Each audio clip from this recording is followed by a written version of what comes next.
มื้อนี้คณะเสียงอีสานเฮาเดินทางมาไกลเติบอยาก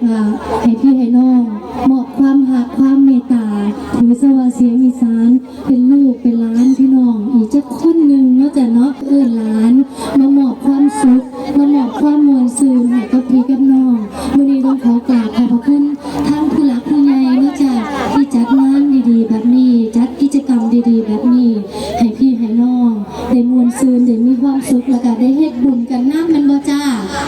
แม่นบ่ห่วยคือนางกันมิสซิลีแท้เขาให้มาเบิ่งนักร้องเขาบ่ได้บอกให้มาสู้กันได้แม่เด้องามบ่สนตะ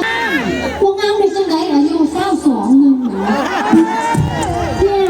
ว่าก็เป็นสาวปีนี้ขอบคุณครับทำไมเป็นเด็กฉลาดอย่างนี้ลูกจับมือแนวสั่นเอาบ่ให้เงินจะจับมือติเมื่อไหร่จับมือกันคักแท้นางกันดีๆเด้ออย่าเปิดสิ่งเด้อแม่เด้อช่วงนี้จ้าเป็นช่วง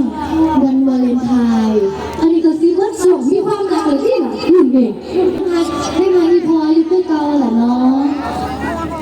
มีไหมคะใครอกหักวันวาเลนไทน์มีไหมคะไว้เลยค่ะ บ่งร้อยมาให้แม่ขอบพระคุณค่ะจ้าโอ้ยเผื่อพ่อเลยได้นี่เผื่อพ่อเลยได้นี่พี่พ่อกลับกล่องจังไหนอ๋อโอเคพี่พ่อยังยิ้มซ้ำร้อยหนึ่งเด้อทายให้ร้อยหนึ่งเด้อจ้าโอเคจ้ะเอ้าช่วงวันวาเลนไทน์เดือนกุมภาผู้ได้กับเปิดเพลงนี้เคยได้ยินมั้งแผลเป็นวันวาเลนไทน์น่ะ